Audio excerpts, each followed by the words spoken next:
खेळ नशिबाचा भाग 4. मला झोप आलेली आहे. मी रूममध्ये जाऊ का?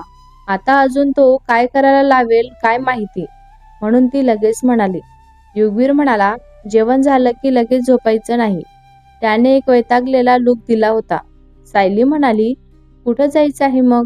तो शांत होता तर जास्तच हिंमत वाढली होती तिची.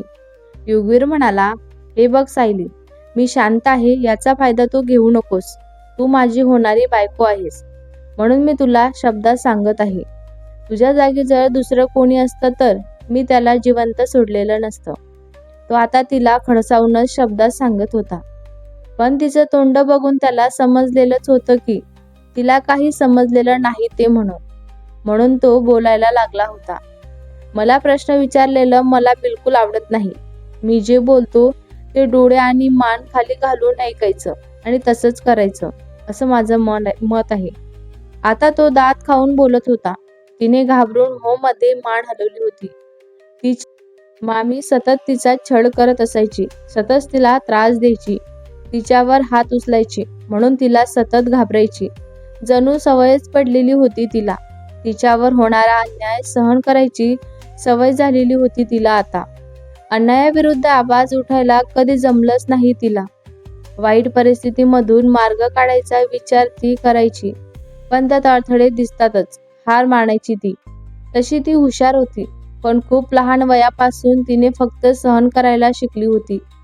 आतापर्यंत मामीचा अन्याय ती सहन करत आलेली होती. मामीला घाबरतच होती. इथे तर युगवीर होता. तिचा मामीपेक्षा कैक पटीने जास्त वाईट आणि कपटी व्यक्ती होता तो. त्याला ते खूप घाबरत होती. त्याला फक्त बघूनच राक्षस सुद्धा घाबरेल. ही तर बिचारी सामान्य मुलगी होती. आजच तिच्या जवळच्या व्यक्तीने तिचा विश्वासघात केलेला होता, म्हणून तिला आयुष्य संपल्यासारखेही वाटत होतं.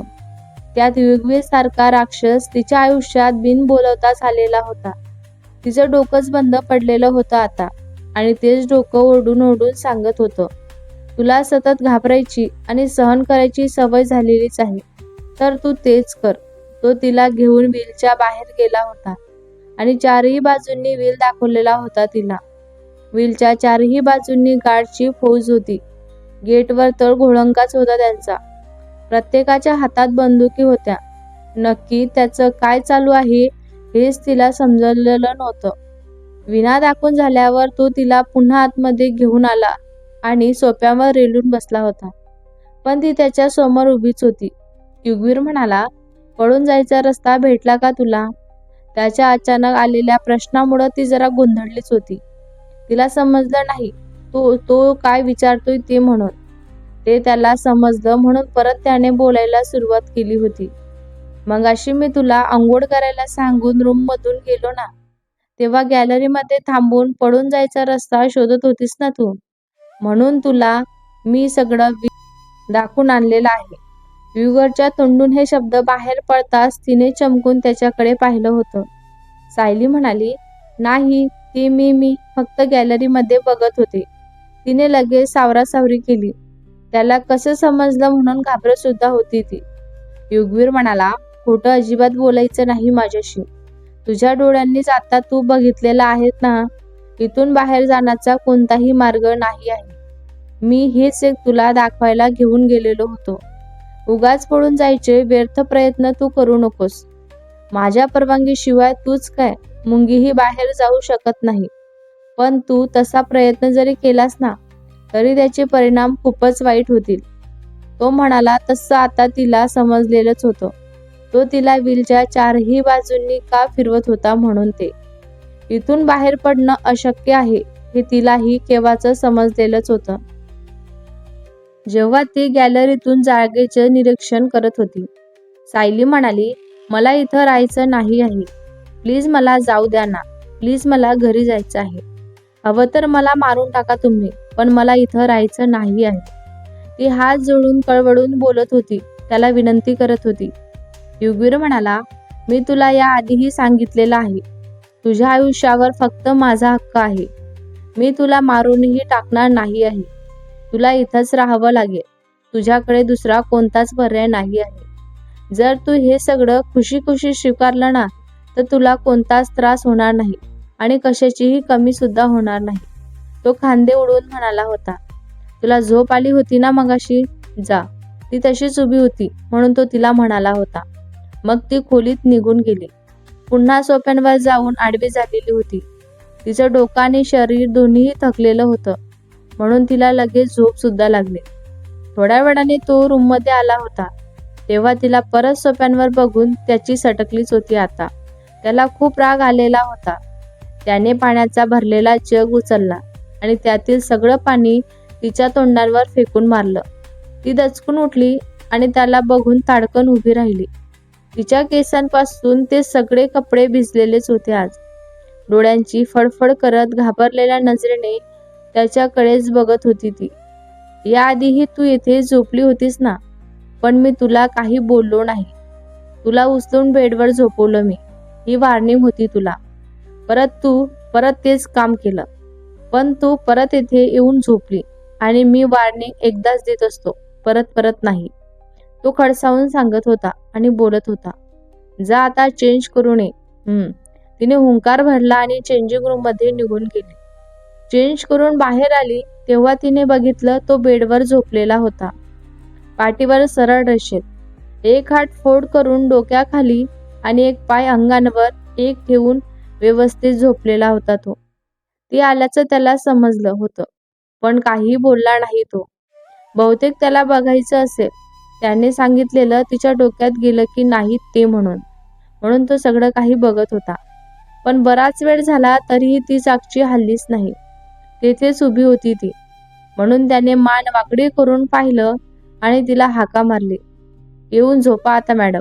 तो वैतागलेलाच होता आता तिच्या मठ्ठपणाला. सायली म्हणाली, पण मी, तुम्ही म्हणजे ते तेथे कसं काय? तिला कसं बोलावं ते सुद्धा समजत नव्हतं. ती अडखळत होती बोलताना. पण तिने बोलताना बेडकडे इशारा केला होता म्हणून त्याला सुद्धा समजलेलंच होतं. ती बेडवर झोपण्याबद्दलच काहीतरी बोलत असेल पण तिची ततपची भाषा समजत नव्हती त्याला. या वेळेला म्हणजे तरी रात्रीचे 10 वाजून गेलेलेच होते. त्याला ततपवर वाद घालायचा नव्हता. थोड्याच वेळापूर्वीच मी तुला म्हणालो होतो ना बेडवर झोपायचं म्हणून. आणि ते काय ग ततपप करत जाऊ नकोस तू. समजत नाही मला. क्लिअर बोलत जा बरं तू एकदा माझ्यासोबत काय ते. तो शांतपणे म्हणाला होता. त्याला आता झोप लागलेलीच होती म्हणून वाद घालत बसायचं नव्हतं. ते समजलं. पण मला आता झोपायचं आहे. तुम्ही उठून तुमच्या जागेवर झोपता का? अशी ती म्हणाली आणि रूममध्ये भयान शांतता पसरलेली होती. ती काय बोलली ते समजायला त्याला 1 मिनिट सुद्धा लागला नाही. आत्ताच त्याला घाबरून ततपप करणारी मुलगी चक्क एका वाक्यात त्याला तिथून उठून जा बोलत होती. युगवीर म्हणाला, तुला काय म्हणायचं आहे ग? माझ्याच घरात, माझ्याच रूममध्ये उभं राहून माझ्याच बेडवर मलाच उठून जायला सांगत होतीस. How day you. तो ओरडूनच तिला बोलला होता. रागात डोळे लाल झालेलेच होते त्याचे. त्याला खूप राग आलेला होता आता. सायली म्हणाली, तसं नव्हतं म्हणायचं मला खरंच तसं म्हणायचंच नव्हतं. स्वतःचं म्हणणं पटवून देण्याचा प्रयत्न करत होती ती. युगवीर म्हणाला, मग काय म्हणायचं होतं ग तुला? तिच्या जवळ जातच तो म्हणाला. अजूनही रागात तिच्याकडे बघत होता तो. तुम्ही मला बेडवर झोपायला सांगितलंच ना म्हणून मला वाटलं तुम्ही. ती सोफ्यांकडे बघतच म्हणाली होती. R you mad? मी का झोपेल तेथे ग? आणि तुझी हिंमत तरी कशी झाली ग मला हे बोलायची? तो दात खाऊनच बोलत होता. सायली म्हणाली, सॉरी हा, मला माहिती नव्हतं. मला गैरसमज झाला असेल बहुतेक. सॉरी प्लीज, मला माफ करा. तिला आता समजत होतं की काय बोलून गेलो आपण ते म्हणून. युगवीर म्हणाला, थोडं जरी मी शांतपणे बोललो ना की लगेच तुला बोलायला ताकद येते. डोक्यांवर बसायचं नाही, लायकीत राहायचं जरा. तो कठोर शब्दात तिला म्हणाला. तिने मान खाली घालून हो मध्ये मान डोलावली. चला आता झोपा. बेडकडे जात म्हणाला होता. तो अजूनही रागातच होता. त्याच्यासोबत बेड शेअर करायच्या विचाराने तिच्या अंगावर काटा आलेलाच होता. सायली म्हणाली, आपण दोघे एकत्र कस काय? ती किडीसवाना चेहरा करून त्याला म्हणाली होती आणि ते त्याने पाहिलं सुद्धा. युगवीर म्हणाला, ओ रिली? होणाऱ्या नवऱ्यासोबत बेड फक्त शेअर करायला नको वाटतंय का ग तुला? आणि जो मुलगा फक्त मजा मारायला तुझ्या शरीराचा वापर करत होता त्याच्यासोबत तर सगळं करून झालंय तुझं. तेव्हा तुला लाज नाही वाटली का ग? मी त्याबद्दल काही बोललो नाही. याचा अर्थ मी सगळं विसरलो असं अजिबात होत नाही सायली. मी फक्त तो विषय सोडून दिलेला आहे. कारण तेव्हा मी तुझ्या आयुष्यात नव्हतो ना, म्हणून. तो दात ओठ खात ओढून तिला बोलत होता. त्याचं बोलणं ऐकून तिने अमित सोबत हॉटेलच्या रूममध्ये जी चूक केलेली होती ते सगळं तिला आठवत होतं. डोळ्यातून पाण्याच्या धारा सुरू झालेल्या होत्या तिला. तिला सुद्धा खूप वाईट वाटत होतं त्या गोष्टींचं. आठवण येते का त्याची? हे सगळं पुन्हा करायला तो जवळ नाही म्हणून रडू येते का ग तुला? तो आता मुद्दाम तिला चिडवत होता. सायली म्हणाली, नाही, तसं नाही आहे. प्लीज माझ्यावर विश्वास ठेवा ना तुम्ही. मला तसं काहीच नाही. मी त्याच्या आयुष्यातून सगळ्यात मोठी चूक केलेली आहे. ती माझ्या आयुष्यातली सगळ्यात मोठी चूक असेल. मी त्याच्या बोलण्यात अडकले होते. प्लीज विश्वास ठेवा ना माझ्यावर तुम्ही. तुम्ही त्याला मारलं तेव्हा मला जराही वाईट वाटलं नाही, तर मला उलट आनंद झाला. उलट त्याने जे काही केलं त्याची शिक्षा त्याला मिळाली असं मला वाटत होतं. ती अजूनच जास्त रडत होती. नीट बोलताही येत नव्हतं तिला, पण त्याला समजलेले होते तिचे शब्द. मग तो काहीही न बोलता सरळ जाऊन बेडवर जाऊन झोपला. ती तेथेच रडत उभी होती, म्हणून त्याने रागात तिच्याकडे पाहिलं. मग डोळे पुसून त्याच्या शेजारी होऊन तेवढंच जास्त अंतर ठेवून एका अंगावर झोपली होती ती. लगेच झोप सुद्धा लागली तिला. तो त्याच नेहमीप्रमाणे शिस्तीतच झोपलेला होता. त्याचा स्पर्श तिला होणार नाही एवढं अंतर त्यानेही ठेवलेलंच होतं. पहाटे 4 वाजता गळा सुकलेला म्हणून तिला जाग आलेलीच होती. तिने बघितलं तर झोपतानाही जसा आणि जेथे झोपलेला होता ना तो, आताही तसाच झोपलेला होता. पाठींवर झोपला होता तो. एक हात डोक्याखाली, दुसरा हात पोटांवर, एक पाय दुसऱ्या पायांवर. ती झोपल्यावर त्याने तिच्या जवळ झोपण्याचा प्रयत्न सुद्धा केला नाही. तो जराही तिच्या बाजूला सरकलेला नव्हता. तिने उठून पाणी पिलं आणि नंतर झोपून गेली. नंतर तिला 5-6 नंतरच जाग आलेली होती. तेव्हा तो सुद्धा शेजारी नव्हता.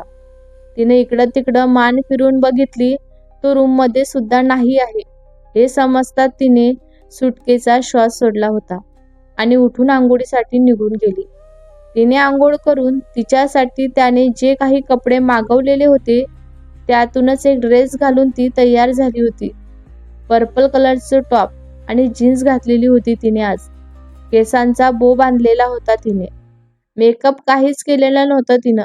तरीही खूप सुंदर दिसत होती ती आज. आता काय करायचं तिला समजत नव्हतं.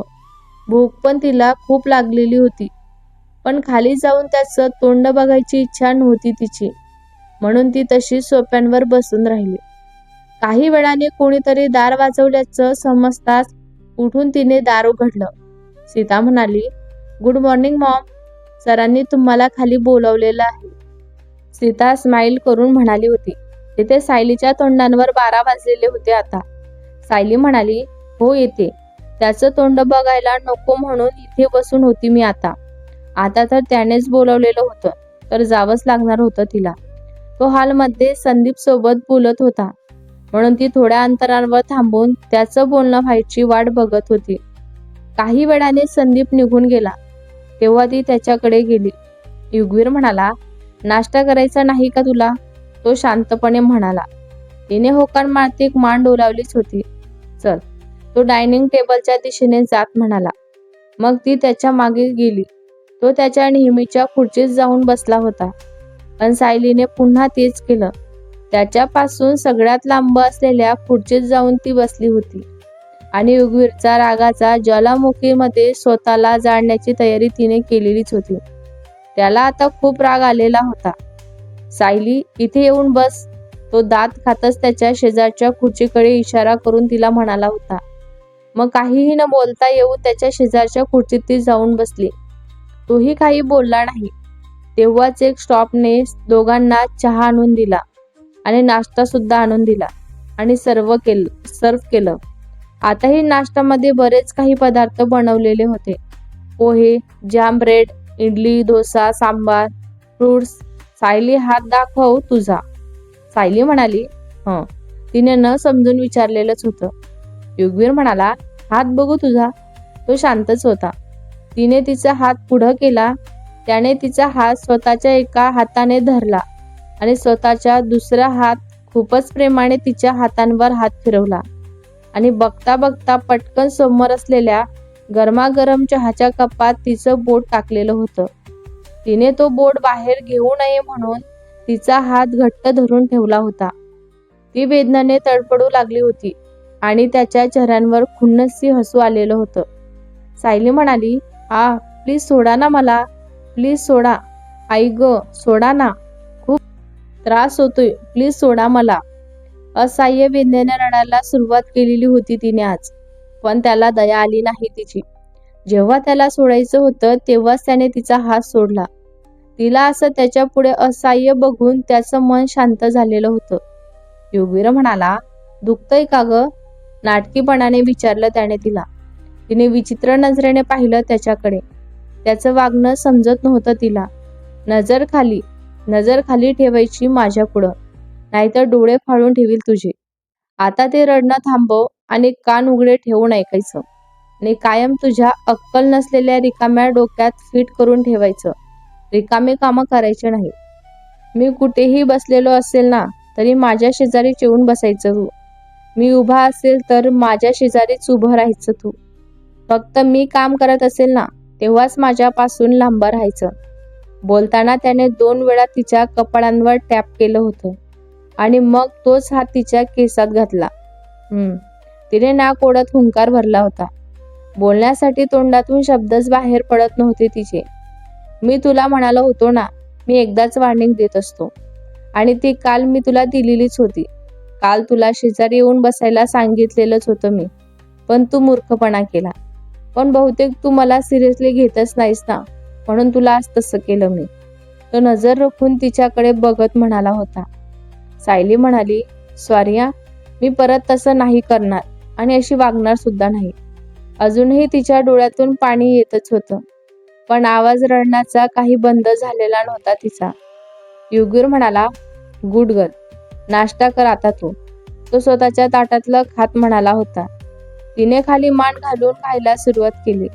तिचं व्हायच्या आधीच त्याचं झालेलंच होतं, म्हणून तिला काहीही न बोलता तो त्याचा टेबलवर काढून ठेवलेला मोबाईल घेऊन निघून गेला. तो जाताच ती ही वाट सोडून उठली होती. ताटाला नमस्कार केला आणि पळतच रूममध्ये निघून गेली. रूमच्या एका कोपऱ्यात जाऊन बसून मन भरून रडून घेतलं होतं तिने. तिला खूप रडू येत होतं आज. रडून रडून थकली तेव्हा उठून तोंडांवर पाणी मारून गॅलरीमध्ये कोवळे ऊन आणि ताजी हवा खायला गेलेली होती. थोडा वेळ डोळे बंद करून तिने 2-3 वेळा मोठा श्वास घेतला. तिने त्या ताज्या हवेला स्वतःभोवती फिरू दिलं होतं. मग डोळे उघडून ती इकडं तिकडं पाहत होती. सकाळचं ते वातावरण खूप प्रसन्न झालेलं होतं.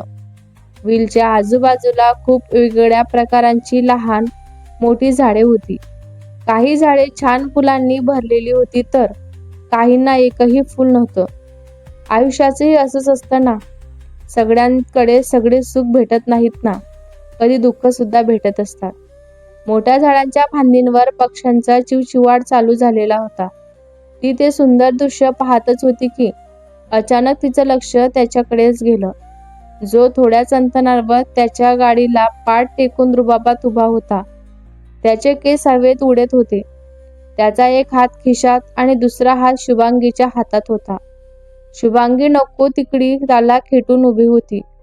सायलीने तोंड वाकडं करून नजर फिरवली आणि सरळ रूममध्ये येऊन बेडवर आडवी झाली. थोड्या वेळाने लोळून झाल्यानंतर तिला कंटाळा सुद्धा आला होता, म्हणून तिने टीव्ही चालू केला. टीव्ही बघून सुद्धा तिला चैन काही पडत नव्हतं, पण तरीही तिला बोर होतच होतं. कंटाळा येत होता.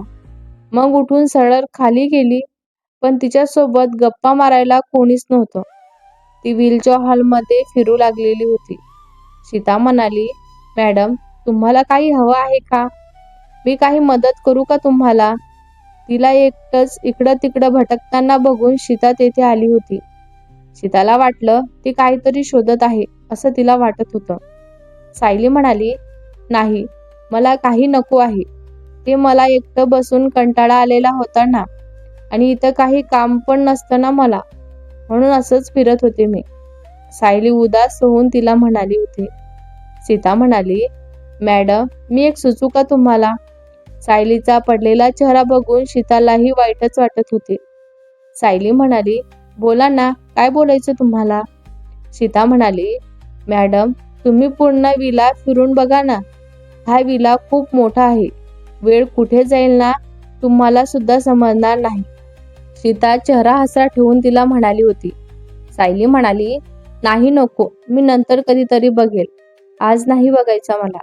सायली चेहऱ्यांवर काहीच भाव न ठेवता तिला म्हणाली. सीता म्हणाली, ओके मॅडम, तुम्हाला अजून काही हवं असेल तर सांगा मला. टेक केअर, सीता म्हणाली आणि ती निघून गेली. सीता गेल्यानंतर सायली परत रूममध्ये आली आणि पुन्हा तेच बेडवर लोळत होती. काही वेळाने अचानक तिच्या लक्षात आलं, तो शुभांगी सोबत बाहेर गाडीजवळच होता. म्हणजे बाहेर कुठेतरी गेला असेल असं तिला वाटत होतं. तो नाही तोपर्यंत इथून बाहेर पडण्याचा काहीतरी मार्ग शोधून बघूया आपण. भेटला तर माझं नशीबच, नाहीतर गेलं. असा विचार करत ती पटकन उठून रूमच्या बाहेर पडली. मग सगळीकडे नजर फिरवली. सगळेच नोकर आपापल्या कामात आहेत हे बघून चपळाईने दाखवत ती हॉलच्या दारापर्यंत पोचली होतीच की मागून तिच्या कानांवर त्याचा धारदार आवाज आला. त्या आवाजासोबतच तिच्या नशिबाने सुद्धा शेवटचा श्वास घेतला असेल असं तिला झालेलं होतं. वे आर यू गोईंग बेबी? तोच होता तो युगवीर. त्याच्याच आवाजाने आणि अस्तित्वाने तिचं आयुष्य उथलपाथल केलेलं होतं. ती जागीच तेथे थांबली. भीतीने हातपाय थरथरायला लागलेले होते तिचे आता. हा कुठून आला हे सुद्धा तिला समजलेलंच नव्हतं. हा तर तिच्या सोबत गेला होता ना? हे प्रश्न मनातच तिने स्वतःलाच विचारले होते. बहुतेक तो बाहेर कुठं गेलाच नसेल आणि ती एवढा वेळ इकडं तिकडं टाइमपास करत होती तेव्हाच तो आत आला असेल असं तिला वाटत होतं. युगवीर म्हणाला, मी काही विचारलेलं आहे तुला, ऐकू आलं नाही का? तो तिच्या कानाच्या खूपच जवळ येऊन तिला बोलत होता. सायली म्हणाली, कुठे काय? कुठे नाही, इथेच बाहेर पाय मोकळे करायला जात होते मी.